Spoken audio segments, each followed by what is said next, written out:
10 taon akong naging martir. Ngunit isang mabilis na tulak sa bangin ang naging kabayaran. Habang nag-aagaw buhay ako sa dilim ng Benguet Masa, yang nilulustay ng aking asawa at ng kanyang kabit ang aking yaman. Mamatay ka na, Amara, dahil wala kang silbi, bulong ni Roldan. Ngunit nagkamali sila, dahil ang itinapon nila sa putik ay muling babangon na may hawak na patalim. Wala na ang tangang asawa. Ngayon ako na ang reyna na wawasak sa kanilang mundo. Kaya mo bang takasan ang multo ng iyong pinatay? Hinahaplos ko ang makintab na gintong pluma kung saan nakaukit ang mga salitang Roldan at Amara 10 taon ng pag-ibig at pagsasama. Ito ang regalo ko para sa aming anibersaryo. Ang panulat na gagamitin sana namin para pirmahan ang pinakamalaking kontrata ng aming kumpanya ngayong hapon. Huwag kang mag-alala, Bianca. Madali lang pilitin si Amara na ilipat ang natitirang lupain sa pangalan mo bago ko siya tuluyang iligpit sa biyahe namin sa Benguet. Nagmula ang boses na iyon sa kabilang panig ng manipis na pader mula sa opisina ng aking asawa. Nakabukas ang dugtong na pinto ng bahagya sapat upang marinig ko ang bawat kataga na parang mga karayom na direktang itinutusok sa aking pandinig. Narinig ko ang malanding tawa ni Bianca Montenegro, ang anak ng kilalang politiko na madalas kong makita sa mga pahina ng pahayagan. Siguraduhin mo lang, Roldan, sagot ni Bianca. Sa kabilang linya ang kanyang boses ay puno ng tamis na may halong lason. I don't want any drama. Pagkatapos ng aksidente sa Benguet, dapat ay malinis ang lahat. I want my name on those assets bago tayo magpakasal. Of course, sweetheart. Isang tulak lang sa madulas na daan ng kabundukan tapos na ang lahat. Walang maghihinala. Isipin na lang nila na hindi niya nakontrol ang manibela dahil sa makapal na hamog. Nanigas ang aking buong katawan. Ang plumang hawak ko ay tila naging isang pirasong yelo na nagpalamig sa aking mga daliri. Walang luhang pumatak mula sa aking mga mata. Walang hiyaw ng sakit ang lumabas sa aking lalamunan. Sa loob ng 10 taon, ibinigay ko ang aking buhay, ang aking talino bilang isang eksperto sa pananalapi upang iangat si Roldan mula sa pagiging isang maralitang ahente patungo sa pagiging CEO ng Villacorta Properties. Ako ang utak sa bawat kontrata, ako ang lakas sa bawat negosasyon habang siya ang naging mukha ng tagumpay. At ngayon, ang premyong matatanggap ko ay isang maagang libingan sa ilalim ng matatarik na bangin ng Benguet. Bago ko pa man maipon ang aking hininga, bumukas ng malakas ang pinto ng aking opisina. Pumasok si Doña Teresita, ang aking biyenan. Nakasuot siya ng mamahaling sutla, ang kanyang leeg at mga daliri ay punong-puno ng mga alahas na binili gamit ang perang pinagpaguran ko. Ayan, nandito ka lang pala. Bungad niya, ang boses ay matinis at puno ng panghahamak. Huwag ka nang mag-aksyaya ng oras dyan, Amara. Pirmahan mo na ang dokumentong iniwan ko sa mesa mo kanina. Ilipat mo na kay Roldan ang natitirang lupain sa Tagaytay. Tumingin ako sa kanya. Pinanatili kong walang emosyon ang aking muka. Bakit po napakabilis ng pagmamadali ninyo, Doña Teresita? Akin ang lupaing yon, pamana ng aking mga magulang. Isang mapang-uyam na tawa ang pinakawalan ng matanda habang masungit na inayos ang kanyang mamahaling bag. Ayan ka na naman sa pagiging maramot. Isipin mo naman ang utang na loob mo sa pamilya namin. Kung hindi dahil sa anak ko na nagpakasal sa isang ulilang tulad mo, saan ka pupulutin 10 taon na kayong kasal? Pero kahit isang anak hindi mo maibigay sa pamilyang ito. Baog ka na nga, wala ka pang pakinabang. Ibigay mo na lang kay Roldan ang lupa para naman may silbi ka sa pamilyang ito bago ka tuluyang malanta. Ang bawat salita niya ay tila maruruming putik na ipinapahid sa aking pagkatao. Ito ang babaeng pinagilbihan ko, ang pamilyang binuo ko sa pamamagitan ng aking sariling dugo at pawis.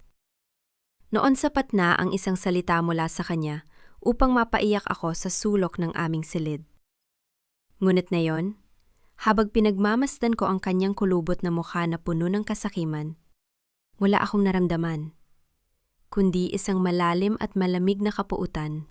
Isang mahinang katok sa pinto ang bumasag sa tensyon.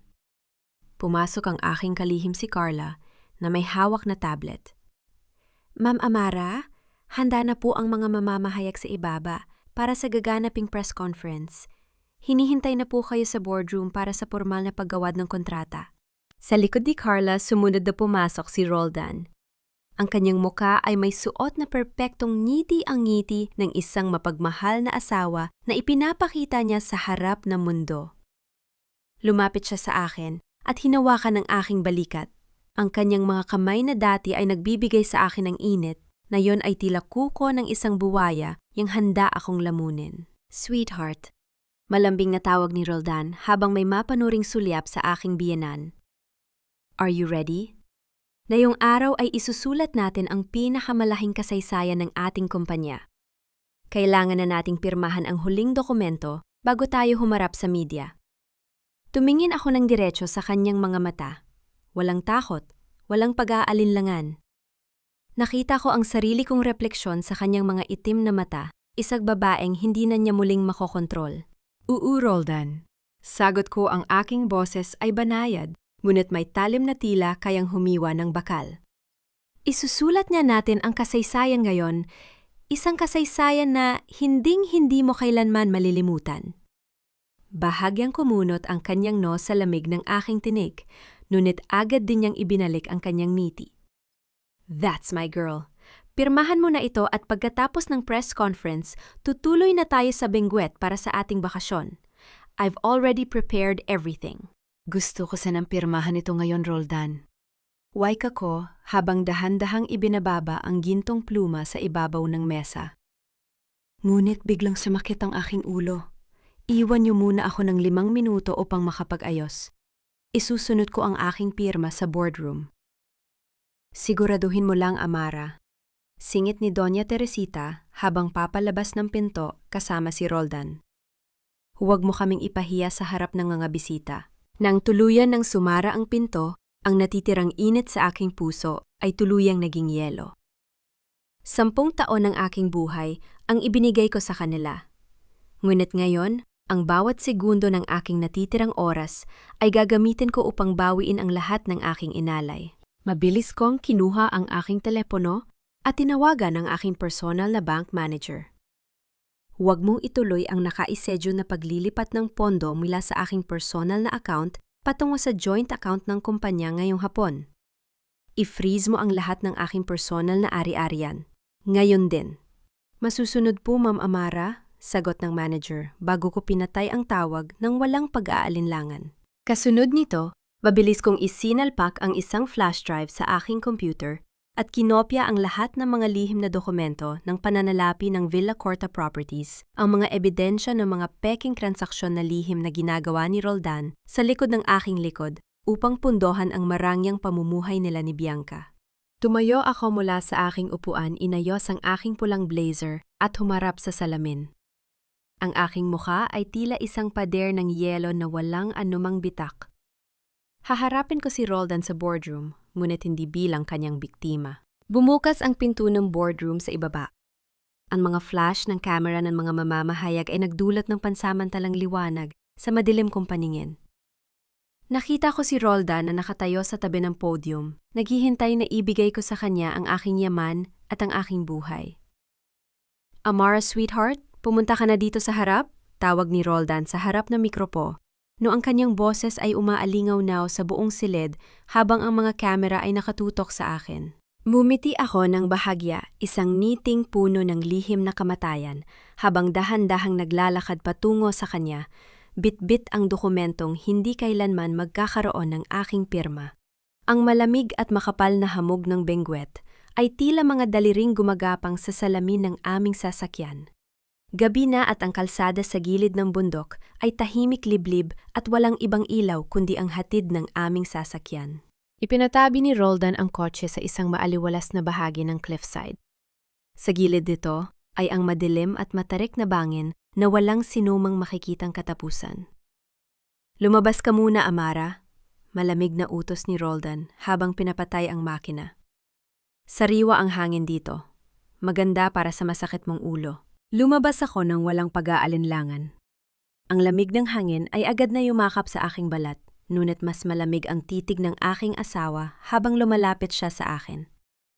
Sa loob ng sasakyan natatanaw ko sa dilim ang pamilyar na anino ni Bianca na nakaupo sa passenger seat, nakasandalang ulo at tahimik na nanonood na parang nanonood ng isang pelikula. Kinuha ni Roldan ang folder mula sa kanyang Amerikana at inabot ito sa akin kasama ang isang panulat. Wala na ang maskara ng mapagkalingang asawa. Ang natira na lamang ay ang mukha ng isang lalaking ginapangan ng matinding kasakiman. Pirmahan mo na ito, Amara. Wika niya ang boses ay wala ng anumang pagtatakip. Huwag mo nang pilitin ang sarili mo na lumaban. All your company shares the Tagaytay property and your personal bank accounts ilipat mo na sa akin. Don't make this harder for yourself. Tumingin ako sa kanya dahan-dahang. Itinaas ang aking ulo habang ang hangin ay nagpapalipad sa aking buhok. At kapag pinirmahan ko ito, Roldan, ano ang gagawin mo? Hahayaan mo ba akong mabuhay? O itutulak mo pa rin ako sa bangin tulad ng pinag-usapan ninyo ni Bianca? Natigilan si Roldan. Nanlaki ang kanyang mga mata ng ilang segundo. Ngunit mabilis ding napalitan ng isang mapanghamak na ngiti. Ang kanyang lihim ay nabunyag na at dahil doon, wala na siyang dahilan upang magkunwari pa. Alam mo pala, bulong niya habang dahan-dahang lumalapit sa akin, pinalilibutan ako upang wala akong daan patungo sa kalsada. Mas madali pala kung ganyan. Hindi ko na kailangan magpanggap na mahal pa kita. 10 taon, Amara. 10 taon kitang tiniis dahil kailangan ko ang utak mo sa negosyo. Pero ngayon, mayaman na ako. Hindi na kita kailangan. Bianca offers me power connection and the real future. Ikaw isa ka lang ulila na walang pinagmulan. Pabilis niyang hinatak ang aking bag mula sa aking balikat at marahas na kinuha ang folder sa aking kamay. Bago pa man ako makagalaw, ibinuhos niya ang buong lakas ng kanyang bisig upang itulak ako pabalik patungo sa gilid ng dalistis. Paalam, Amara, ang huling salitang narinig ko mula sa kanyang mga labi. Nawala ng tuntungan ang aking mga paa. Ang hangin ay mabilis na humampas sa aking muka habang ang kadiliman ng bangin ay lumalamon sa akin. Ang mga sanga ng mabababang puno at matutulis na bato ay humahampas sa aking katawan na nagdudulot ng matinding sakit sa bawat pagbagsak. Ngunit sa kabila ng pisikal na dusa, ang aking isip ay nananatiling malinaw. Sa huling sandali, bago mawala ang aking kamalayan sa ilalim ng madilim na kagubatan, isang pangako ang idinikit ko sa aking puso. Hindi ako mamamatay rito. Ang dugong dadaloy mula sa akin ngayong gabi ay magiging lason na pumatay sa inyong lahat. Nabalik lamang ang aking diwa nang marinig ko ang banayad na tunog ng umaagos na tubig at ang amoy ng pinakukulang mga dahon ng herbal. Idinilat ko ang aking mga mata. Hindi ako nasa impyerno at lalong hindi ako nasa langit. Isa itong simpleng silid na gawa sa kahoy at bato, may krus na nakasabit sa dingding, at ang sinag ng umaga ay pumasok mula sa maliit na bintana. Salamat sa Diyos at gising ka na. Isang mahinahong boses ng babae ang nagsalita. Isang madre na nakasuot ng puting abito si Sister Olivia ang lumapit sa aking tabi. May hawak na basahan at mangkok ng maligamgam na tubig. Ang aking buong katawan ay nakabalot sa mga banda at ang bawat bahagyang paggalaw ay nagdudulot ng kirot. Ngunit buhay ako. Nasaan ako? Mahinakong tanong ang aking boses ay paos at tuyo. Nandito ka sa monasteryo ng Santa Clara sa Benguet. Sagot ni Sister Olivia habang marahang pinupunasan ang aking no. Nakita ka ng aming mga manggagawa sa ilalim ng ilog, sa ibaba ng dalistis, 3 araw na ang nakalilipas? Isang milagro na buhay ka pa pagkatapos ng ganoong pagkahulog? 3 araw? 3 araw akong nawala ng malay habang ang mundo ay patuloy na umiikot nang wala ako. Habang inaayos ni Sister Olivia ang kumot sa aking leeg, biglang huminto ang kanyang kamay. Ang kanyang mga mata ay napatitig sa aking dibdib kung saan nakalabas ang aking lumang kwintas, isang gintong pendant na may nakaukit na pamilyar, ngunit pambihirang simbolo ng isang agila na may hawak na espada. Ito ang tanging bagay na naiwan sa akin ng aking ampon na ina bago siya mamatay. Saan mo nakuha ang kwintas na ito, ya?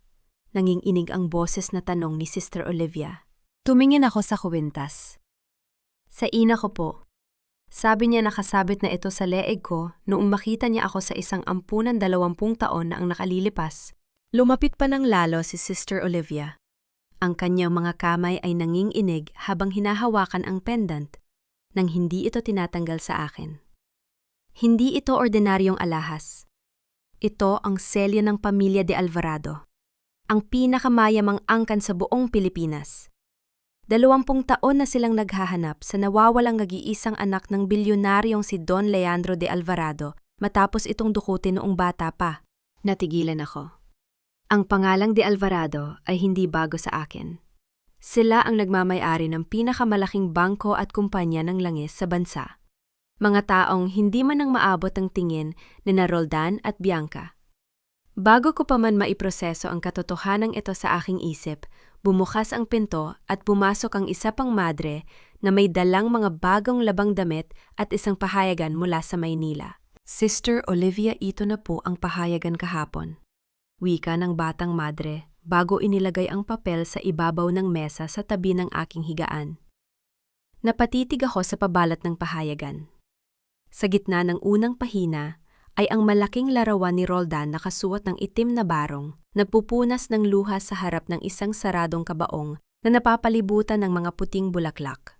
Ang pamagat ng balita ay malinaw at mariin. Pighati ng isang negosyante, Amara Villacorta, pormal nang idineklarang patay matapos ang trahedya sa Benguet. Sa tabi ng larawan ni Roldan ay nakatayo si Doña Teresita na nagpapanggap na nahihimatay sa lungkot. At sa likod nila ay si Bianca na may nakatagong ngiti sa ilalim ng kanyang itim na belo. Tinitigan ko ang larawan ng aking sariling libing. Walang luhang lumabas sa aking mga mata. Sa halip isang dahan-dahan at malamig na ngiti ang sumilay sa aking mga labi. Umiiyak ka sa harap ng walang laman na kabaong Roldan. Iiyak ka rin ng mas matindi kapag nalaman mong ang asawang itinapon mo sa bangin ay babalik upang kukunin ang lahat ng meron ka kasama ang iyong kalayaan. Tinitigan ko ang aking bagong mukha sa salamin ng Marang, yang klinika sa Switzerland. Ang dating banayad at maawaing mukha ni Amara ay wala na. Dahil sa malalalim na sugat mula sa matutulis na bato sa bangin kinailangan ang muling pag-aayos ng aking mukha. Ngayon ang aking mga pisngi ay mas matalas, ang aking ilong ay mas matangos, at ang aking mga mata na dati ay puno ng pag-asa ay tila naging 2 piraso ng makinang ngunit malamig na kristal. Hindi na ako si Amara, ang babaeng dumanas ng matinding dusa para sa pag-ibig. Ako na si Miranda de Alvarado. Nakahanda na ang lahat para sa paglalakbay mo, Senyorita Miranda? Wika ng doktor na pumasok sa aking silid, hawak ang huling ulat ng aking pagsusuri. Tumango ako ng dahan-dahan ng walang anumang ekspresyon. Ang pisikal na sakit ng operasyon ay walang-wala kumpara sa apoy ng put na patuloy na nagliliyab sa aking dibdib. Ang bawat hiwa ng kutsil o ng doktor sa aking balat ay tinanggap ko ng buong tapang dahil alam kong bawat sugat ay magiging sandata ko sa aking pagbabalik. Pagkalialipas ng ilang araw, nakatayo ako sa loob ng napakalawak at maranyang silid-aklatan sa mansyon ng mga de Alvarado sa Maynila. Sa tapat ko, nakaupo sa isang high-tech na wheelchair ang isang matandang lalaki na bagaman ng hihina ang katawan, ay mayroon pa ring bakas ng natataking kapangyarihan sa kanyang mga mata, si Don Leandro de Alvarado. Hawak niya ang papel na naglalaman ng DNA test na nagpapatunay ng aming ugnayan at sa tabi nito ay ang gintong kwintas na kinuha mula sa aking leeg. Ang kanyang mga labi ay nanginginig habang dahan-dahang tumitingin sa akin. Miranda, aking anak. Bulong ng matanda habang ang mga luha ay nagsisimulang pumatak sa kanyang kulubot na pisngi. 20 taon. 20 taon kitang hinanap. Akala ko ay tuluyan ka ng kinuha sa akin ng mga taong nagnanais ng ating yaman. Lumapit ako at dahan-dahang lumuhod sa kanyang tapat. Hinawakan ko ang kanyang nangangatog na kamay. Naramdaman ko ang isang pamilyar na init, isang pakiramdam ng proteksyon na matagal nang nawala sa aking buhay. Ngunit alam kong hindi ako maaring manatiling mahina. Narito na ako, Papa. Wika ko, ang boses ko ay matatag ngunit puno ng paggalang. Bumalik ako hindi lamang upang bawiin ang aking pangalan, kundi upang linisin ang lahat ng dumi na nakapaligid sa ating pamilya. Tumingin ng malalim si Don Leandro sa aking mga mata, tila binabasa ang lamig na nakatago sa aking katauhan. Matalas ang iyong mga mata, Miranda. Katulad ka ng iyong ina. Ngunit mag-iingat ka. Ang pamilyang ito ay puno ng mga gutom na lobo, lalo na ang iyong amain na si Hector. Gagawin niya ang lahat upang hindi mapunta sa iyo ang pamumuno sa ating mga kumpanya. Hayaan mo silang sumubok, Papa. Mas pipiliin kong maging mga ngaso kaysa maging biktima. Sa sumunod na 3 buwan, hindi ako lumabas ng mansyon. Sa ilalim ng patnubay ng pinagkakatiwala ang abogado ng aking ama na si Ati Santos, pinag-aralan ko ang bawat detalye ng De Alvarado Group. Ngunit higit sa lahat, pinag-aralan ko ang pananalapi ng Villa Corta Properties. Sa tulong ng pondo na ibinigay sa akin ng aking ama, lihim kong binili ang mga utang ni Roldan mula sa iba't ibang maliliit na bangko. Natuklasan ko na upang maitayo ang kanyang bagong 30 palapag na gusali sa Maynala, ang Villa Corta Towers, ay gumamit si Roldan ng mga pondong galing sa mga kahina-hinalang pautang na may napakataas na interes. Ginamit niya ang aking mga ari-arian bilang kolateral bago ako tuluyang mamatay. Masyadong madungis ang kanyang mga transaksyon, Senyorita Miranda. Ulat ni Ati Santos habang inilalagay ang mga ulat sa aking mesa. Kung gugustuhin mo, maari natin siyang kasuhan agad ng falsification of documents. Hindi, Ato Santos, sagot ko habang pinapanood ang pag-ikot ng aking gintong panulat sa aking mga daliri. Ang mabilis na kamatayan sa korte ay masyadong madali para sa kanya. Gusto ko siyang makitang umakyat sa pinakamataas na bahagi ng kanyang mga pangarap bago ko dahan-dahang hilahin ang bawat haligi na sumusuporta sa kanya. Isang gabi nakatayo ako sa penthouse ng isang marangyang hotel sa gitna ng lungsod ng Maynila. Hawak ko ang isang baso ng pulang alak habang nakatingin sa ibaba kung saan nagniningning ang mga ilaw ng lungsod. Sa hindi kalayuan natatanaw ko ang malaking karatulan ng Villa Corta Towers na kasalukuyang tinatapos ang pagtatayo. Ang perang ginamit mo para sa gusaling yan ay galing sa aking dugo, Roldan. At ang bawat palapag niyan ay magiging bilangguan mo balang araw. Nabalik lamang ang aking diwa nang makarinig ako ng isang banayad na kaluskos mula sa ilalim ng pinto ng aking suite. Isang puting sobre ang dahan-dahang isiniksik mula sa labas. Mabilis akong lumapit at binuksan ang pinto, ngunit ang pasilyo ay tahimik at walang kahit sinong tao. Kinuha ko ang sobre at binuksan ito. Sa loob ay may isang piraso ng papel na may mga titik na ginupit mula sa iba't ibang pahayagan upang bumuo ng isang maikling pangungusap. Ang pagbabalik mo ay magiging sanhi ng iyong ikalawang kamatayan. Tinitigan ko ang sulat. Walang takot na gumapang sa aking balat. Sa halip, naramdaman ko ang mabilis na pagtibok na aking puso dahil sa pananabik. Alam na nila. At mas mabuti na ganoon. Mas masarap maglaro kapag alam ng kalaban na may multong nagmamasid sa kanila mula sa dilim. Ang gulwagan ng Grand Ballroom sa Makati ay umaapaw sa karangyaan. Kumikinang ang mga kristal na aranya sa kisame at ang tugtog ng biolin ay banayad na bumabalot sa tawanan ng mga pinakamayayamang negosyante sa bansa. Ito ang taon ng pagtitipon ng Chamber of Commerce at narito ako upang simulan ang aking pagtatanghal. Naka-emeraldo, berdeng sutla ako na may simpleng, brilyanteng kuwintas na pinalitan ng aking lumang pendant ng pamilya. Sa bawat hakbang ko, nararamdaman ko ang mga mata ng mga tao na nakatitig sa akin.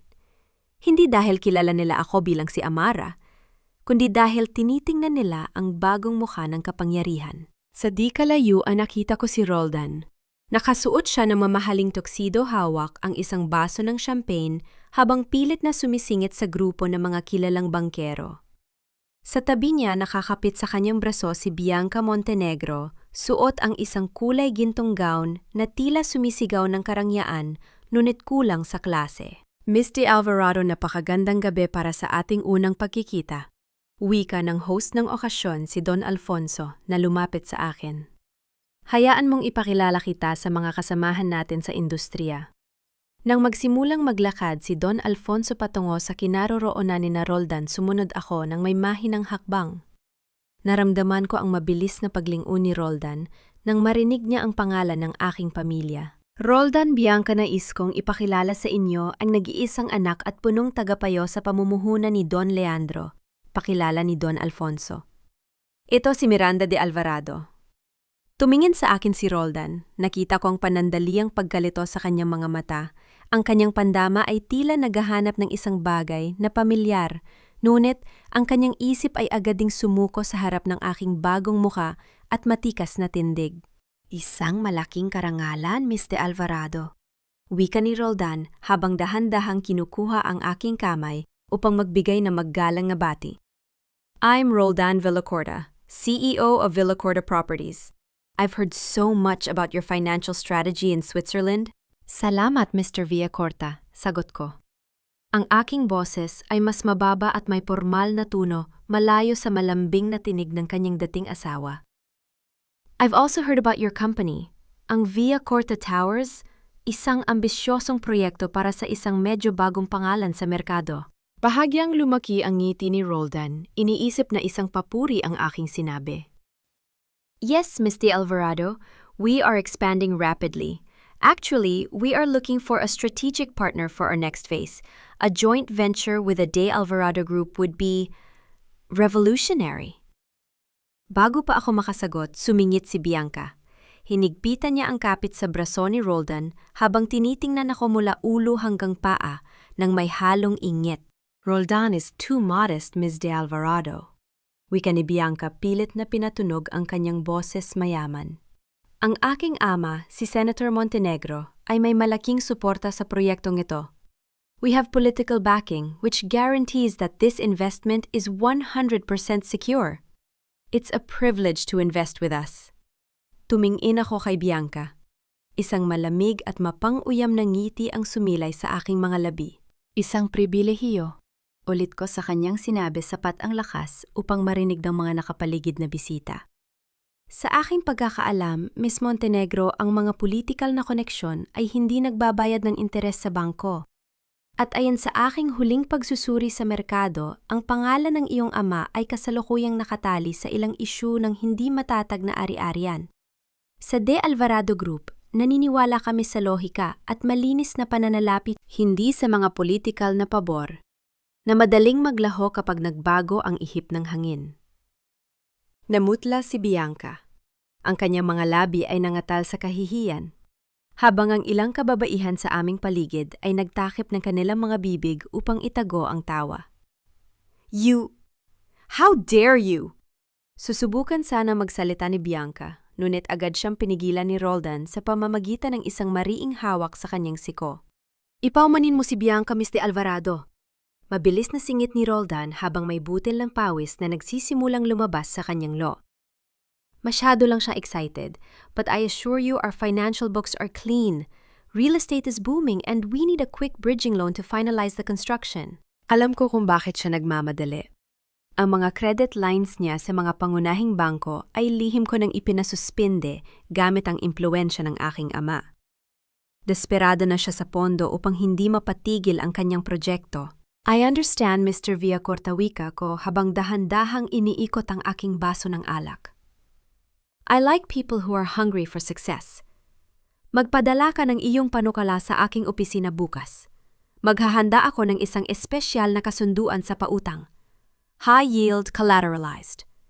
Kung tiwala ka sa iyong kumpanya, hindi mo katatakutan ang aking mga tuntunin. Of course, hindi problema ang collateral, Ms. de Alvarado. Mabilis na sagot ni Roldan, ang kanyang mga mata ay kumikinang sa pag-asa na makuha ang pondo. I will sign anything to make this project happen. Nakangiti akong tumalikod sa kanila. Ang unang hakbang ay matagumpay na naitanim. Kinaumagahan sa aking pribadong opisina sa De Alvarado Towers, dahan-dahang pinirmahan ni Roldan ang mga papeles ng kasunduan na inihanda ko. Puno ng pananabik ang kanyang bawat galaw habang pinagmamasdan ang check na nagkakahalaga ng 100 milyong piso na nasa ibabaw ng aking mesa. Dahil sa kanyang labis na pagmamadali at kasakiman, hindi na niya binasa ang maliliit na letra sa huling pahina ng kontrata, isang sugnay na nagsasaad na kapag nahuli ang Villacorta Properties sa kanilang buwanang bayad ng kahit 24 na oras lamang ang lahat ng kanilang shares ari-arian at pati na rin ang pangalan ng kumpanya ay otomatikong maililipat sa De Alvarado Group nang walang anumang bayad. Inabot ko sa kanya ang check pagkatapos niyang pirmahan ang huling pahina. Congratulations, Mr. Villacorta. Hawak mo na ang iyong pangarap. Salamat, Mr. Alvarado. Sagot ni Roldan habang mahigpit na hawak ang check na tila ito ang kanyang buong buhay. Hinding-hindi kita bibiguin. Alam ko, bulong ko sa aking sarili habang pinapanood ko siyang lumabas ng aking opisina. Dahil ang kabiguan mo ang pinaka-inaasahan ko. Isang eksklusibong restaurant sa Bonifacio Global City ang naging saksi sa kasunod na kabanata ng aking laro. Ang lugar na ito ay para lamang sa mga may hawak ng gintong card kung saan ang bawat lamesa ay may sapat na silya upang maiwasan ang ingay ng ibang bisita. Nakaupo ako sa tapat ng bintana nang dumating si Roldan kasama ang kanyang ina, si Doña Teresita. Halos mapatigil ang aking hininga nang makita ko ang suot ng matanda isang pulang rubing pulseras na pinaliligiran ng maliliit na brilyante. Iyon ang pulseras na pamana sa akin ng aking ampon na inanapilit na kinuha ni Doña Teresita sa aking aparador noong unang taon ng aking kasal kay Roldan sa ilalim ng dahilan na mas bagay ito sa kanyang katayuan. Mr. Alvarado, pasensya ka na kung isinama ko ang aking ina. Wika ni Roldan habang dahan-dahang umuupo. Nais niya kasing makilala ang babaeng nagtiwala sa aming kumpanya. Walang problema, Mr. Villacorta. Sagot ko habang pinapanood ang matanda na mayabang na inaayos ang kanyang mamahaling hilera ng mga alahas. Masaya akong makilala si Doña Teresita. Naku, Miss de Alvarado, napakabait mo namang bata. Singit ni Doña Teresita, ang kanyang boses ay puno ng kaplastikan habang ipinagmamalaki ang kanyang pulsera sa ibabaw ng lamesa. Alam mo, ang aking anak na si Roldan ay isang henyo? Talagang napakaswerte namin mula nang pumasok ang taong ito. Nung una kasi ang bagal ng pasok ng pera dahil sa dating asawa ni Roldan. Isang walang silbing babae na walang ibang alam kundi ang mag-alaga ng mga bulaklak sa likod bahay. Mabuti na lang at kinuha na siya ng langit kamakailan. Naramdaman ko ang paghigpit ng aking mga kamay sa ilalim ng lamesa. Ngunit ang aking mukha ay nanatiling tahimik at malamig na parang estatwa. Isang malaking kawalan pala ang nangyari, Doña Teresita. Ngunit tila mas lumago nga ang inyong negosyo ngayon. Siyempre naman, kaya nga kami nagpapasalamat dahil sa tulong mo. Mas mapapabilis ang aming tagumpay. Sagot ng matanda bago sumubo ng mamahaling pagkain. Dahil dyan, Doña Teresita, mayroon akong isang pribadong alok para sa iyo. Dahan-dahan kong wika, inilapit ko ang aking katawan ng bahagya upang magmukhang lihim ang aming pag-uusap. Mayroon akong pinamamahala ang VIP Private Fund. Ito ay para lamang sa mga piling kaibigan ng pamilya De Alvarado. Nagbibigay ito ng 25% interes bawat taon. Ngunit, nangangailangan ito ng personal na kapital na hindi bababa sa 20 milyong piso. Hindi ito nakabukas para sa publiko at lalong hindi para sa kumpanya ni Roldan. Nanlaki ang mga mata ng matanda sa kasakiman. Ang ideya ng pagkakaroon ng sariling milyon-milyong piso na hiwalay sa kapangyarihan ni Bianca ay isang napakalaking pain para sa kanya. Talaga, iha? 25% Roldan? Marami pa ba tayong pondo sa... Mama, wag mong pakialaman ang pondo ng kumpanya. Mabilis na bulong ni Roldan na may halong pagkabahala. Nakalaan yon sa konstruksyon. Huwag kang makialam, Roldan. Pairap na sagot ng matanda sa kanyang anak. Ako ang nakakaalam kung paano palalagian ang pera natin. Nang mag-excuse ako upang pumunta sa banyo, sinadya kong magtagal sa loob ng isa sa mga cubicle. Pagkalipas ng ilang minuto, narinig ko ang marahas na pagbukas ng pinto ng banyo at ang mabilis na yapak ng dalawang babae, sina Bianca at Doña Teresita. Ano ba ang problema mo, Doña Teresita? Mariing bulong ni Bianca, ang kanyang boses ay nanginginig sa galit. Bakit mo kinakailangang banggitin ang dating asawa ni Roldan sa harap ni Miss de Alvarado? Are you out of your mind? We need to keep a clean image. Huwag mo akong masigawan-sigawan, Bianca. Ganti ng matanda ang kanyang boses ay tila isang matalim na tunog sa tahimik na banyo. Sino ka ba sa akala mo? Isa ka lang naman nakabit na sumingit sa amin dahil sa pera ng tatay mo. Kung hindi dahil sa amin ni Roldan na nag-alis sa balakid sa daan, hindi ka makakatapak sa mansyon namin? Tumahimik ka. Biglang ni Bianca, maririnig ang kaluskos ng kanyang marahas na paghawak sa braso ng matanda. May makarinig sa'yo. Sa loob ng cubicle, isang malawak at mapang-oyam na ngiti ang sumilay sa aking mga labi. Ang lamat sa pagitan ng dalawang ahas na ito ay mas malalim pa kaysa sa aking inaasahan. Pagkaalis ng pamilyang Villacorta, agad kong tinawagan si Ate Santos mula sa aking sasakyan. Ate Santos, ihanda mo ang civil na kaso laban kay Teresita Villacorta? Malamig kong utos. Gusto kong bawiin ang rubing pulseras na suot niya ngayong araw. Nakalista yang sa rehistradong mana ng aking ampon na ina na may patunay ng aking pagmamay-ari. I want her to face the charge of theft and illegal possession of stolen property. Masusunod, Senyorita Miranda, sagot ni Ate Santos. Ngunit bago ko pa man maibaba ang telepono isang tawag, ang pumasok mula sa aking pinansyal na investigador na si Victor. Ma'am Miranda, mayroon tayong malaking natuklasan. Wika ni Victor, ang kanyang boses ay puno ng seryosong tono. Pumasok na ang 20 milyong piso sa VIP account na inilaan mo para kay Doña Teresita. Ngunit ang perang yon ay hindi galing sa kanyang personal na ipon. Galing ito sa isang dummy account ng Villacorta Properties na linggu-linggong nakakatanggap ng malalaking pondo mula sa pundasyon ng tatay ni Bianca, si Senator Montenegro. Tinitigan ko ang labas ng bintana ng aking sasakyan, habang ang ulan ay nagsisimulang pumatak sa salamin. Anong ibig mo sabihin, Victor? Tanong ko. Ang kumpanya ni Roldan ay ginagamit na dummy para sa money laundering ng pamilya Montenegro. At ang perang ipinasok ng kanyang ina sa iyong patibong ay galing sa maruming pondong yon, sagot ni Victor. Isang malamig na ngiti ang sumilay sa aking mukha. Doña Teresita, sa sobrang kasakiman mo, hindi mo lang ibinigay sa akin ang leeg mo. Isinama mo na rin ang leeg ng iyong anak at ng pamilya Montenegro sa aking bitag.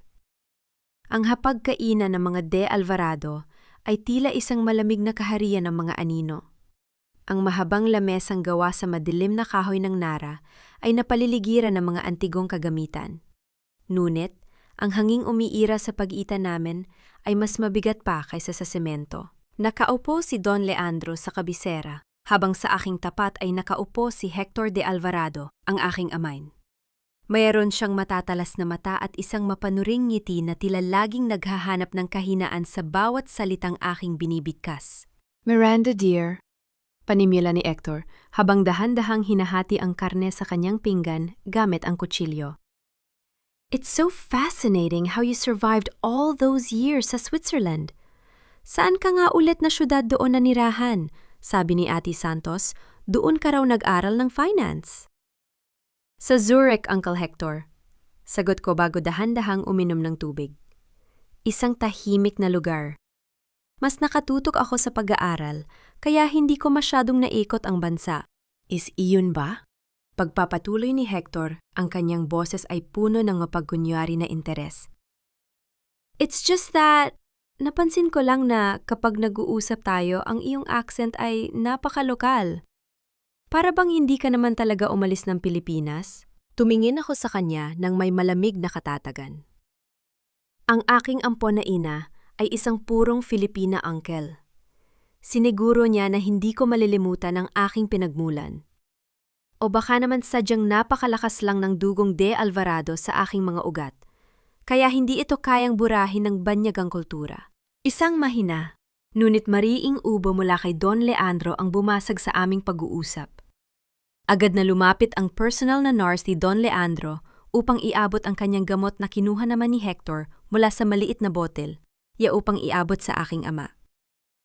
Huwag mo nang usisain ang aking anak, Hector, mahinang wika ni Don Leandro. Ang kanyang boses ay halatang nanghihina, ngunit meron pa ring awtoridad. Ang mahalaga ay nandito na siya sa aking tabi. Siya ang aking nag-iisang tagapagmana. Napansin ko ang bahagyang pagbaba ng mga balikat ni Hector sa galit. Ngunit, mabilis niyang itinago ito sa pamamagitan ng pag-inom ng kanyang alak.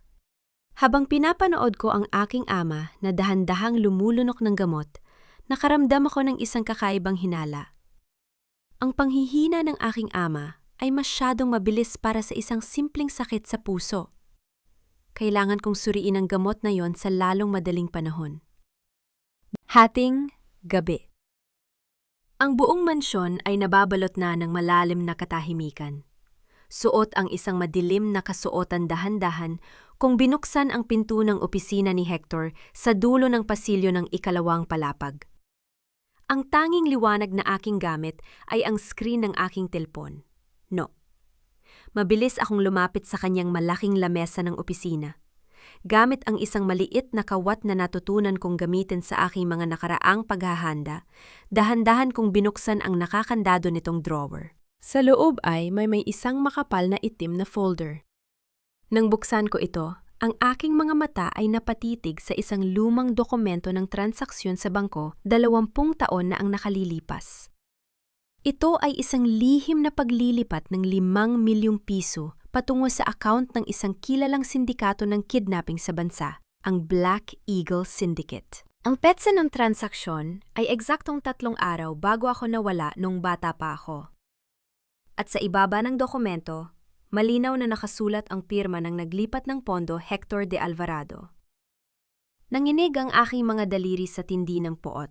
Ang lalaking nakasama ng aking ama sa loob ng 20 taon, ang lalaking nagpapanggap na nagdadalamhati sa aking pagkawala, ay siya palang utak sa likod ng pagdukot sa akin upang makuha ang buong kontrol sa yaman ng pamilya. Nabalik lamang ang aking diwa nang marinig ko ang marahang kaluskos na mga yapak sa labas ng pinto, ang tunog ng mga sapatos na papalapit sa opisina. Mabilis kong ibinalik ang folder sa drawer at isinarado ito ng walang ingay. Sa tindi ng aking pagmamadali upang makapagtago sa likod ng makapal at mahabang kortina ng bintana, naramdaman ko ang bahagyang pagsabit ng aking kanang tainga sa tela. Bumukas ang pinto ng opisina. Pumasok si Hector, binuksan ang maliit na lampara sa kanyang lamesa at huminga ng malalim habang tinitingnan ang paligid ng silid. Nanatili akong walang kibo sa likod ng kortina, pinipigil ang aking hininga, habang ang aking puso ay mabilis na tumitibok sa panganib.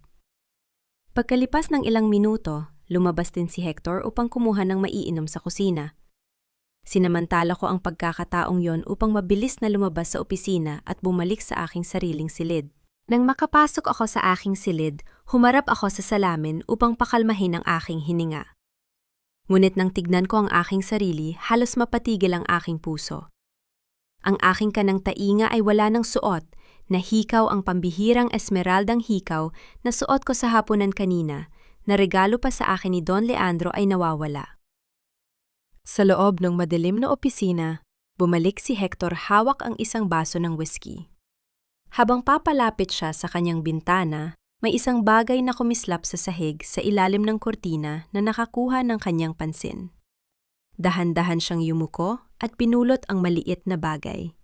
Ito ang esmeraldang hikaw ni Miranda. Isang malamig at nakatatakot na niiti ang dahan-dahang sumilay sa mukha ni Hector habang pinaglalaruan ang hikaw sa kanyang palad.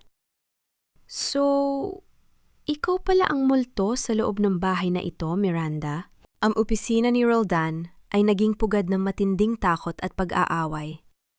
Mula sa aking mga espiya sa loob ng kanyang kumpanya, nalaman ko na natanggap na niya ang opisyal na abiso mula sa De Alvarado Bank ang pagsuspend sa lahat ng kanyang pautang dahil sa mga irregularidad sa mga isinumate niyang dokumento. Paano nangyaring na-freeze ang account natin? Galit na sigaw ni Bianca, ang kanyang boses ay umalingaw. Ngaw sa buong palapag ng opisina ni Roldan. Ginamit mo ang pangalan ng tatay ko para sa transaksyong ito, Roldan. Kapag nalaman ng media na questionable ang pondo ng kumpanya mo, madadamay ang kampanya ng aking ama. Huwag mo akong sigawan, Bianca. Ganti ni Roldan na kasalukuyang pabalik-balik sa paglakad habang hawak ang kanyang ulo. Si Miranda de Alvarado ang nagbigay ng pondo. Siya lang ang makakapagligtas sa atin layon. Kailangan nating gawa ng paraan ito, ngunit sa halip na mag-isip ng solusyon, pinairal ni Bianca ang kanyang kayabangan. Sa kanyang isip, ako ang dahilan kung bakit unti-unting nasisira ang kanilang mga plano. Pagkalipas ng isang oras, marahas na bumukas ang pinto ng aking opisina sa De Alvarado Towers. Pumasok si Bianca na walang anumang pasabi ang kanyang mukha ay pulang-pula sa galit, habang ang aking kalihim ay pilit siyang pinipigilan sa likod. "Miss De Alvarado," sigaw ni Bianca habang papalapit sa aking mesa. "Sino ka ba sa akala mo? Sinasadya mo ba itong gawin? Sinusubukan mo bang sirain ang kumpanya ng aking fiancé dahil gusto mo siyang agawin sa akin?" Nanatili akong nakaupo ng tuwid. Dahan-dahan kong ibinaba ang aking tasa ng tsaa bago hinawakan ng aking daliri ang intercom upang tawagan ng seguridad. "Papasukin ninyo ang iba pang mga pinuno ng departamento rito. Nais ko silang makasaksi sa isang mahalagang pag-uusap." Tumingin ako kay Bianca ng may matinding kalamigan. "Miss Montenegro, napakabilis mong mag-akusa ng pag-agaw. Ngunit sa tingin ko, mas dapat nating pag-usapan ang tunay na pag-agaw." Kinuha ko ang isang makapal na folder mula sa aking drawer at inihagis ito sa ibabaw ng mesa sa tapat mismo ng kanyang mukha. "Ano ito?" Tanong niya nang may pag-aalinlangan. "Iyan ang mga kopya ng mga dokumentong isinumite mo sa aming bangko." Malamig kong sagot. "Gumamit ka ng mga peking pirma ng iyong ama si Senator Montenegro upang makakuha ng 50 milyong piso para sa inyong personal na luho ni Roldan. Ginamit ninyo ang pondo ng kanyang pundasyon para sa mahihirap bilang garantiya. Sa tingin mo ba ay hindi ito makakarating sa National Bureau of Investigation?" Namutla si Bianca. Ang kanyang labis na katapangan kanina ay tila bula na biglang naglaho nang makita ang mga dokumentong naglalaman ng kanyang sariling sulat kamay at peking pirma. Ang mga empleyado ko na kasalukuyang nakatayo sa may pinto ay nagsimulang magbulungan habang nakatitig sa kanyang kahihiyan. Paano mo nakuha ang mga ito?" Nanginginig ang boses na tanong ni Bianca. Pagpaman ako makasagot, pumasok si Roldan na nagmamadali halatang nanggaling din sa kanyang kumpanya nang malaman ang ginawa ni Bianca. Halos maghabol siya ng hininga habang nakatitig sa akin nang may matinding takot sa kanyang mga mata. "Miranda, Mr. Alvarado, ipagpaumanhin mo po," mabilis na wika ni Roldan habang marahas na hinahatak ang braso ni Bianca pabalik. "Masyado lang siyang stress dahil sa mga nangyayari sa kumpanya. Please, huwag mong kanselahin ang ating kasunduan. Handa akong gawin ang lahat ng gusto mo." "Roldan, bitawan mo ako!" sigaw ni Bianca, nuwit isang malakas na tingin mula kay Roldan ang nagpatahimik sa kanya. "Ilabas mo na ang iyong fiancé sa aking opisina, Mr. Villacorta," malamig kong wika, habang muling kinukuha ang aking panulat. "Magpapasya ako tungkol sa kontrata ninyo bukas ng umaga, at siguraduhin mong hindi ko na muling makikita ang babaeng yan sa aking harapan." Puno ng kahihiyan na hinatak ni Roldan si Bianca, palabas ng aking opisina sa harap ng aking mga empleyado. Ang tiwala at pag-ibig na ipinagmamalaki nila noon ay tuluyan ang nadungisan ng takot at pagdududa sa isa't isa. Pagkaalis nila, tinawagan ko si Eric, ang isa sa mga pinagkakatiwalaang investigative journalist sa bansa. "Eric, mayroon akong ipapadalang dokumento sa email mo," wika ko. "Ito ang ulat ng pananalapi ng Villacorta Properties at ang maruming pondo ng Montenegro Foundation. Gusto kong makita ito sa harapang pahina ng inyong pahayagan bukas ng umaga." "Makakaasa ka, Miss De Alvarado," sagot ni Eric. 2:00 ng madaling araw. Ang banayad na pagyanig ng aking telepono sa ibabaw ng lamesa sa tabi ng aking kama ang bumasag sa katahimikan ng aking silid. Nang tignan ko ang screen, nakita ko ang pangalan ni Roldan. Sinagot ko ang tawag ng hindi nagsasalita. "Miranda, please," nang inginig at tila lasing ang boses ni Roldan sa kabilang linya. "Magkita tayo ngayon. Handa akong ibigay sa iyo ang lahat. Kahit ang mga lihim na dokumento ng tatay ni Bianca tungkol sa money laundering. Siya ang pumilit sa aking gawin ito. Isasalba ko lang ang kumpanya ko. Please, Miranda. Gagawin ko ang lahat ng hilingin mo." Isang dahan-dahan at malamig na ngiti ang sumilay sa aking mga labi sa dilim ng aking silid. Ang aking kaaway ay handa ng ibenta ang kanyang sariling kasintahan para lamang sa kanyang kaligtasan. Ang amoy ng antiseptiko at ang banayad na tulog ng aparatong sumusupor sa paghinga ni Don Leandro, ang tanging sumisira sa katahimikan ng pribadong silid sa ospital. Nakahiga ang aking ama, ang kanyang balat ay maputla, at ang kanyang mga mata ay unti-unti nang nawawala ng liwanag. Ngunit sa kabila ng panghihina ng katawan, ang kanyang isip ay nananatiling malinaw at matatag. Hinawakan niya ang aking kamay, ang kanyang mga daliri ay malamig at nanginginig. Miranda, aking anak, mahina niyang wika ang boses, ay tila isang bulong mula sa nakaraan. Patawarin mo ako. Patawarin mo ako dahil hindi kita naprotektahan 20 taon na ang nakalilipas. Naging mahina ako. Hinayaan ko si Hector na pamunuan ang pamilyang ito habang ikaw ay nagdurusa sa malayo. Naramdaman ko ang pag-init ng aking mga mata. Sa unang pagkakataon, isang tunay na luha ng pighati ang pumatak sa aking pisingi. Ngunit, mabilis ko itong pinunasan. Huwag mong isipin ang nakaraan, Papa. Ang mahalaga ay narito ako ngayon. At sinisiguro ko sa iyo ang bawat taong nagdulot ng sakit sa atin ay magbabayad. Alam ko. Kaya nga bago ako tuluyang iwanan ng aking lakas, nais kong ibigay sa iyo ang huling sandata.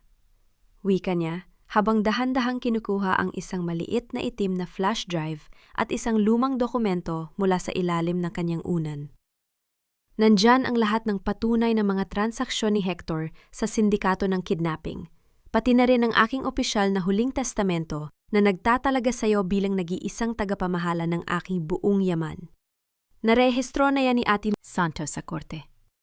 Bago ko pa man makuha ang mga dokumento, bumukas ang pinto ng silid nang walang pasabi. Pumasok si Hector de Alvarado kasama ang 2 malalaking bodyguard na nakasuot ng itim na Amerikana. Ang kanyang muka ay puno ng galit na pilit niyang itinago sa ilalim ng isang mapagkunwaring ngiti. Miranda, ano ang ginagawa mo rito? Tanong ni Hector habang papalapit sa kama ng aking ama. Kailangang magpahinga ni Don Leandro.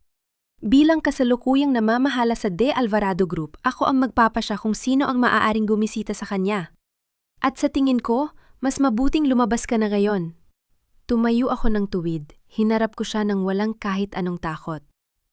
Kinuha ko ang isang legal na dokumento mula sa aking folder at iniharap ito sa kanyang muka. Ipagpaumanhin mo, Uncle Hector? Malamig kong wika. Ang boses ko ay matatag at puno ng otoridad. Ayon sa Special Power of Attorney na ito na pinirmahan ng Regional Trial Court, 3 oras pa lamang ang nakalilipas. Ako ang nag-iisang opisyal na kinatawan at tagapamahala ng lahat ng personal at korporasyong gawain ni Don Leandro. Wala kang karapatang utusan ako o ang aking ama. At kung magtatangka ang iyong mga tauhan na hawakan ako, ipapaaresto ko sila ngayon din para sa kasong trespassing at elder abuse. Naniga si Hector. Tinitigan niya ang dokumentong hawak ko, ang kanyang panga ay sumikip sa matinding galit habang ang kanyang mga kamay ay nanginginig sa gilid ng kanyang katawan. Lumingon siya sa kanyang mga bodyguard at pinigyan sila ng hudyat na huwag kumilos. Hindi pa ito tapos, Miranda. Bulong ni Hector, ang boses ay puno ng nakatatakot na banta bago siya marahas na tumalikod at lumabas ng silid. Hating gabi. Ang ritmo ng aparatong sumusubaybay sa tibok ng puso ni Papa ay dahan-dahang bumagal hanggang sa maging isang tuwid na guhit na lamang sa screen kasabay ng tuloy-tuloy na tunog ng makina na nagbabadya ng kanyang huling hininga. Dahan-dahan kong ipinikit ang kanyang mga mata at hinalikan ang kanyang no. Pahinga ka na, Papa. Ako na ang tatapos sa laban na ito. Wala akong iniluha. Ang aking pighati ay mabilis na naging isang matigas na bato ng determinasyon. Hindi ko hahayaan na ang maruruming kamay ni Hector ay makalapit man lang sa labi ng aking ama.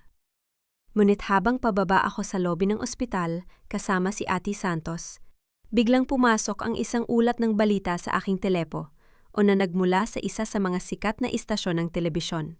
Ang muka ng abogado ni Hector ay lumabas sa screen, may hawak na isang dokumentong may selyo. Ipinapahayag ng kampo ni Don Hector de Alvarado na ang testamentong inilabas ni Miranda de Alvarado ay isang pekeng dokumento. Ayon sa opisyal na testamento ng pamilya De Alvarado na isinulat 2 taon na ang nakalilipas, ang nag-iisang tagapagmana ng korporasyon ay walang iba kundi si Don Hector, dahil si Miranda ay pinatutunay yang isang impostor lamang. Tinitigan ko ang screen.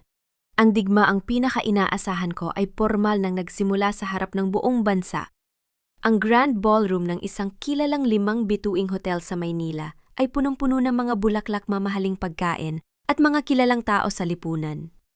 Ito ang gabi ng pre-engagement party ni Roldan at Bianca. Narito ang lahat ng mga mamamahayag, mga politiko at mga negosyante na nais sumipsip sa kapangyarihan ng pamilya Montenegro at sa bagong yaman ng Villa Corta Properties. Sa gitna ng bulwagan nakatayo si Roldan, mayabang na nakikipag-usap habang may hawak na baso ng alak. Sa kanyang tabi si Bianca ay nakangiti ng buong tamis, habang si Doña Teresita ay patuloy na ipinagmamalaki ang pulang rubing pulsa sa kanyang pulso. Akala nila ay tapos na ang kanilang mga problema sa pananalapi dahil sa kasunduan na pinirmahan ni Roldan sa akin.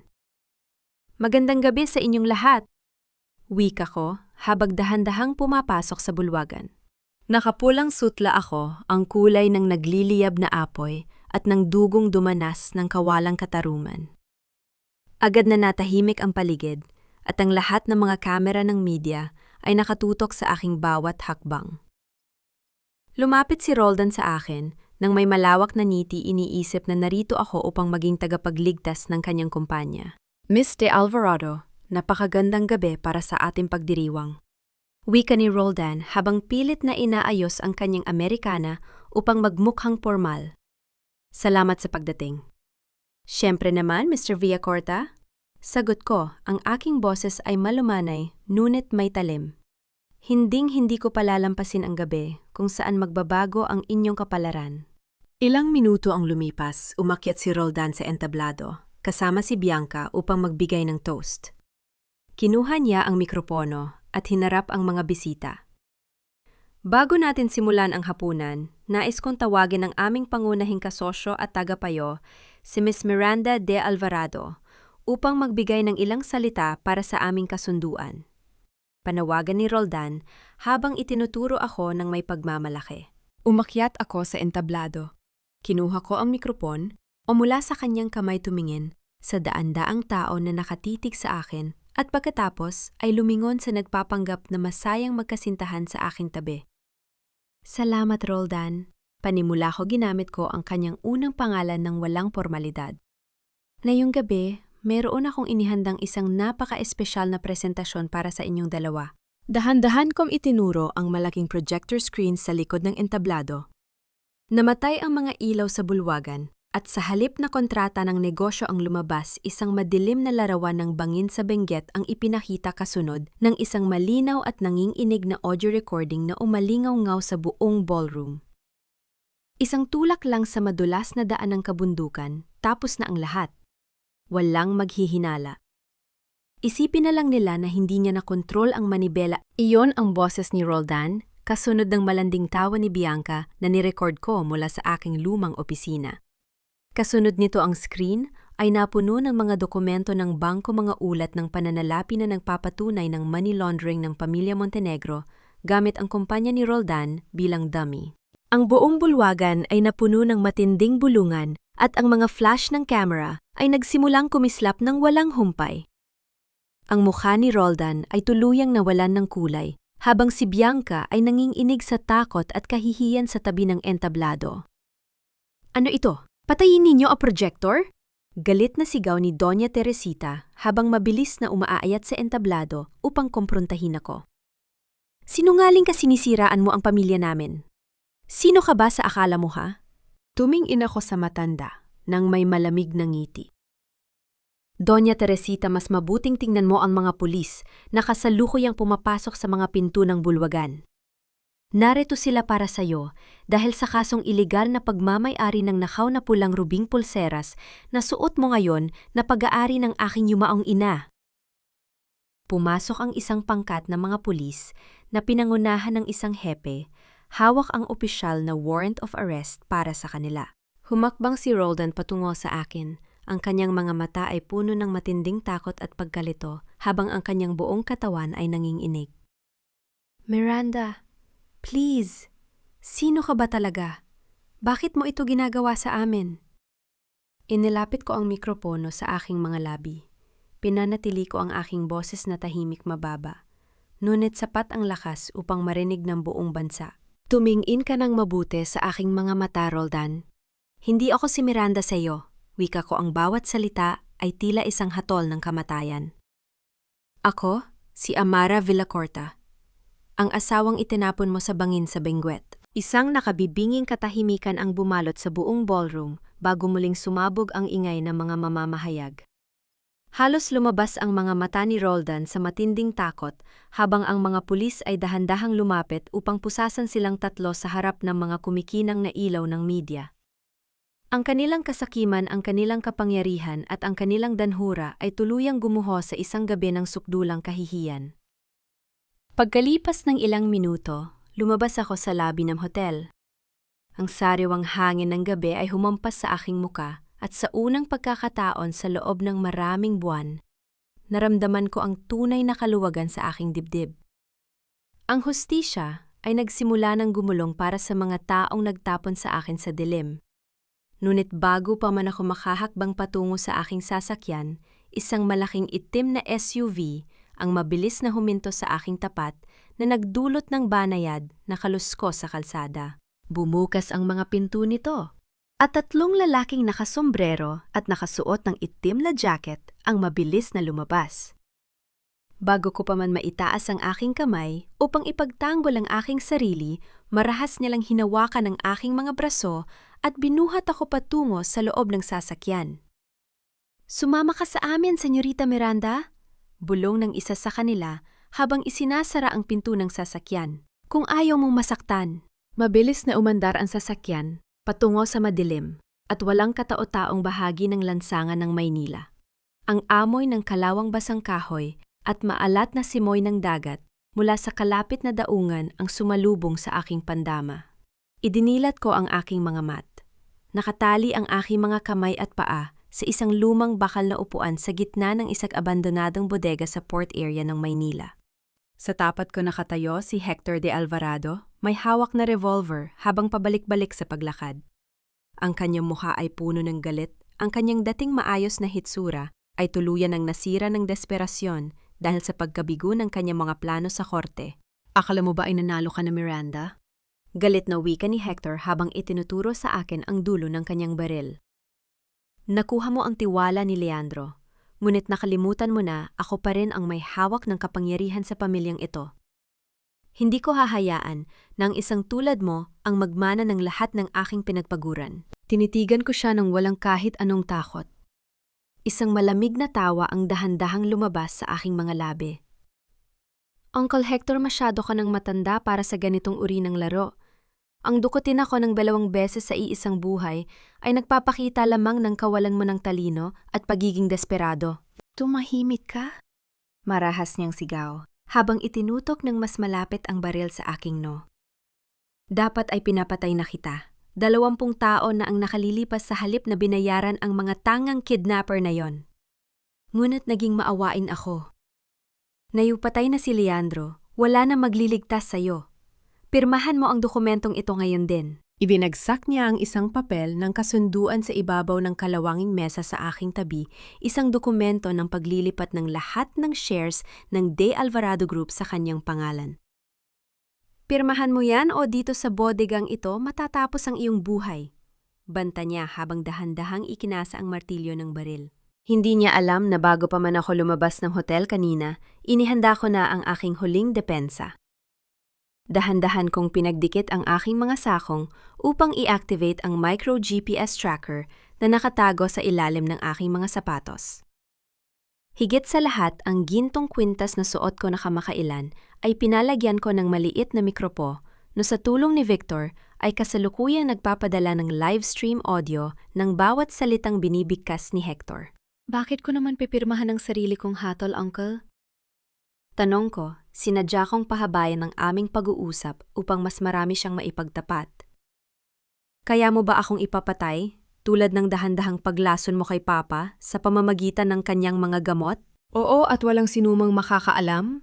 Sigaw ni Hector ang kanyang kayabangan ay tuluyan ang lumitaw dahil sa pag-aakalang hawak niya ang aking buhay. Ang tatay mo ay naging balakid sa aking pamumuno, at ikaw ang pagbabalik mo ang sumira sa lahat. Ngunit kapag patay ka na, ang peking testamento na inilabas ko ang magiging nag-iisang katotohanan. Bago pa man niya maitaas ang kanyang kamay upang pindutin ang gatil, ang malalaking pinto ng bodega ay marahas na naitulak pabukas. Ang nakasisilaw na liwanag ng mga ilaw ng sasakyan ng mga pulis ay pumasok sa loob kasabay ng tunog ng mga sirena na pumuno sa buong paligid. "Ibaba mo ang baril, Hector de Alvarado!" Sigaw ng hepe ng mga pulis habang mabilis na pumapasok ang 10 armadong opisyal na katutok ang kanilang mga sandata sa kinaroroonan ni Hector. Nanigas si Hector sa matinding gulat. Tumingin siya sa pinto pagkatapos ay sa akin at napagtanto na wala na siyang daan upang tumakas. Bago pa man niya maitaas ang kanyang baril upang lumaban, mabilis siyang dinaluhong ng 3 pulis pinadapa sa sahig at nilagyan ng posas ang kanyang mga kamay. Lumapit sa akin si Ate Santos, kasama si Victor, upang kalasin ang mga tali sa aking mga kamay at paa. Tumayo ako ng tuwid, inayos ang aking kasuotan, at dahan-dahang lumapit sa kinaroroonan ni Hector na ngayon ay pilit na ibinabangon ng mga pulis. Ang iyong pagtatapat tungkol sa pagdukot sa akin 20 taon na ang nakalilipas, pati na rin ang paglason mo kay Papa, ay narinig ng buong departamente ng pulisya at ng Regional Trial Court sa pamamagitan ng livestream na ito. Malamig kong wika habang ipinapakita ang maliit na transmitter sa aking kwintas. Ang iyong peking testamento ay wala ng halaga ngayon, Hector. Dito nagtatapos ang iyong kapangyarihan. Humampas ang malamig na hangin ng madaling araw nang lumabas ako sa bodega. Sa dulo ng abot-tanaw ng Manila Bay, ang unang sinag ng araw ay dahan-dahang sumisikat, nagbibigay ng liwanag sa madilim kong mundo. Ang pinakamadilim na gabi ng aking buhay ay pormal nang natapos. Habang nakatayo ako sa tabi ng aking sasakyan, lumapit si Ate Santos na may hawak na telpon. "Senyorita Miranda, tumawag ang pamunuan ng bilangguan," wika ni Ate Santos. Ang kanyang boses ay puno ng seryosong tono. "Nais ni Roldan na makipagkita sa iyo ng personal bago siya ilipat sa New Bilibid Prison para sa kanyang habang buhay na pagkakakulong. Nais mo ba siyang harapin sa huling pagkakataon?" Tinitigan ko ang sumisikat na araw sa Manila Bay bago dahan-dahang lumingon sa aking abogado. Ang silid ng pagdalaw sa loob ng bilangguan ay napaliligiran ng malamig na pader na kulay abo. May makapal na salamin na naghihiwalay sa amin at ang tanging paraan upang magkausap ay ang 2 lumang telepono sa magkabilang panig. Umupo ako ng tuwid. Pagkalipas ng ilang minuto, bumukas ang pinto sa kabilang panig at pumasok si Roldan. Halos hindi ko siya makilala. Ang lalaking dati ay napakaayos ng buhok at laging nakasuot ng mamahaling Amerikana ay suot na yon ang kulay kahel na uniforme ng bilanggo. Ang kanyang mga balikat ay nakayuko, ang kanyang muka ay tuyot at ang kanyang mga kamay ay nanginginig habang dahan-dahang kinukuha ang telepono. Kinuha ko rin ang hawakan ng telepono at inilagay ito sa aking tainga. Amara, pakiusap," panimula niya. Ang kanyang mga luha ay agad na pumatak habang nakatitig sa aking muka. "Patawarin mo ako. Nabulag ako ng kasakiman. Si Bianca ang nagtulak sa akin na gawin ang lahat ng ito. Alam mo naman na ikaw lang ang mahal ko. Pakiusap, Amara. Kausapin mo ang iyong mga abogado.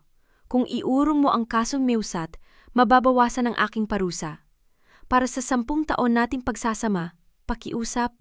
Tinitigan ko ang kanyang umiiyak na mukha ng walang kahit anong emosyon. Ang kanyang mga luha ay hindi na nagdulot sa akin ng kahit kaunting sakit o awa. Tanging kapuutan na hinaluan ng pagkauyam ang aking naramdaman. Isang malaking pagkakamali ang isipin mong ang 10 taon na iyon ay may halaga pa sa akin, Roldan. Malamig kong wika, ang boses ko ay tahimik at matatag sa kabilang linya. "Pinatawad na kita. Pinatawad kita hindi dahil karapat-dapat ka, kundi dahil ayaw ko nang dalhin ang laso ng pangalan mo sa aking bagong buhay. Ngunit ang aking patawad ay hindi nangangahulugang kalayaan mo mula sa batas. Pagbayaran mo ang bawat patak ng aking dugo sa bengwet sa loob ng iyong selda. Amara, hiwag pakiusap, hiwag mo akong iwan dito. Desperadong sigaw ni Roldan, habang marahas na hinahampas ang kanyang kamay sa salamin. Ngunit dahan-dahan ko nang ibinaba ang hawakan ng telpono. Tumayo ako at tumalikod ng walang pag-aalinlangan. Narinig ko ang mahina at desperadong kalabog sa likod ng salamin habang siya ay kinakaladkad ng mga gwardiya pabalik sa kanyang madilim na selda. Ang huling tanikala ng aking nakaraan ay tuluyan ko ng pinutol ngayong araw. Pagkalipas ng 1 linggo, nakatayo ako sa harap ng Board of Directors ng De Alvarado Group sa loob ng malaking conference room. Ang lahat ng mga matatandang negosyante roon ay tahimik, naghihintay na pamunuan ko ang kumpanya bilang bagong CEO.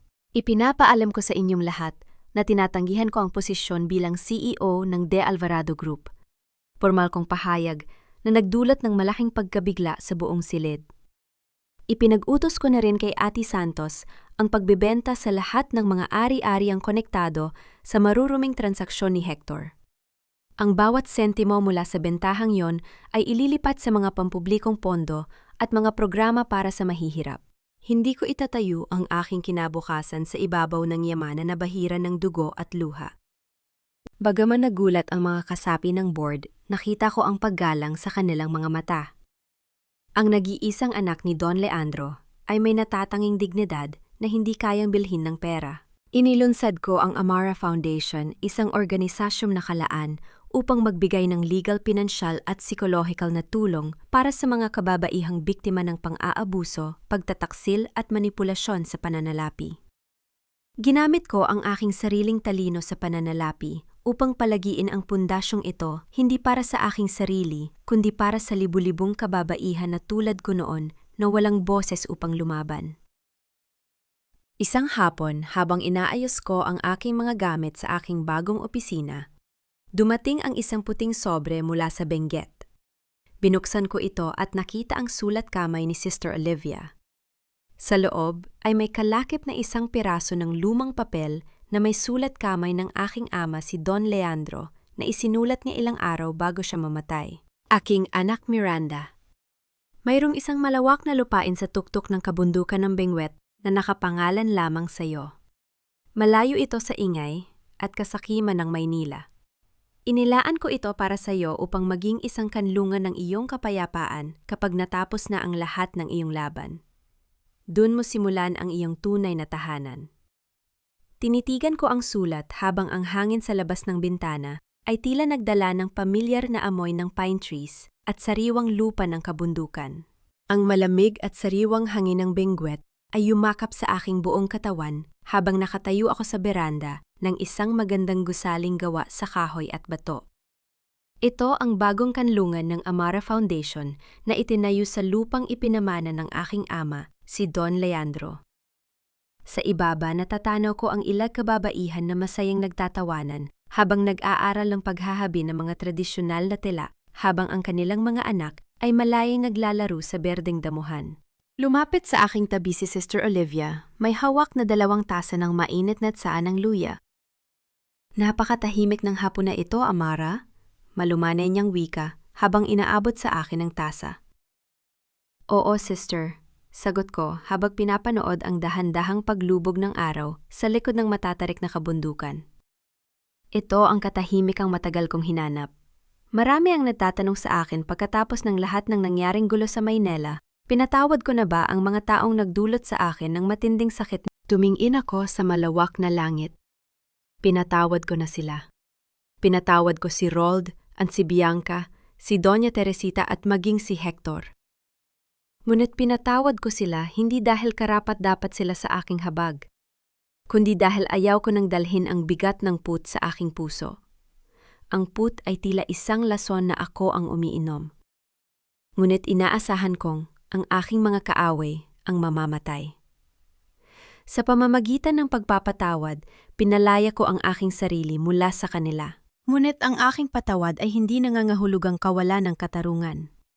Ang batas ay patuloy na gumagulong at ang kanilang habambuhay na pagkakakulong ay ang karma na nararapat para sa kanilang mga kasalanan. Nakamit ko ba ang tunay na kapayapaan? Oo. Nakamit ko ang kapayapaan nang matutunan kong tanggapin na ang aking halaga bilang isang babae ay hindi tinutukoy ng isang lalaking nagtaksil sa akin o ng isang marang yang pangalan ng pamilya. Nahanap ko ang aking kapayapaan nang gamitin ko ang aking talino at lakas upang iyangat ang iba pang mga kababaihan na dumanas din ng matinding dusa sa kamay ng mga mapagsamantala. Ano nga ba ang aral na nais kong iwanan sa bawat isa na nakikinig sa aking kwento? Ang tunay na lakas ng isang Filipina ay hindi nasusukat sa kanyang kakayahang magtiis ng dusa ng walang kibo. Hindi natin kailangang maging martir sa harap ng pagtataksil at pang-aabuso sa ngalan ng maling konsepto ng pag-ibig o utang na loob. Ang tunay na lakas ay ang pagkakaroon ng tapang na tumayo gamitin ang talino at malamig na lohika upang putulin ang mga tanikalang umaapi sa atin at muling itayo ang ating sarili mula sa sarili nating mga abo ng mas rukro at mas matatag kaysa sa kahapon. Isang magandang paru-paro na may kulay ginto at itim ang dahan-dahang lumipad at dapo sa aking balikat.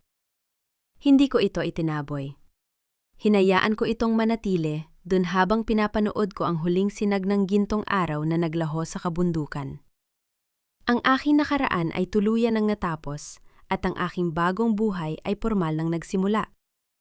Ako ay, malaya ako ay, buo ako ay si Amara.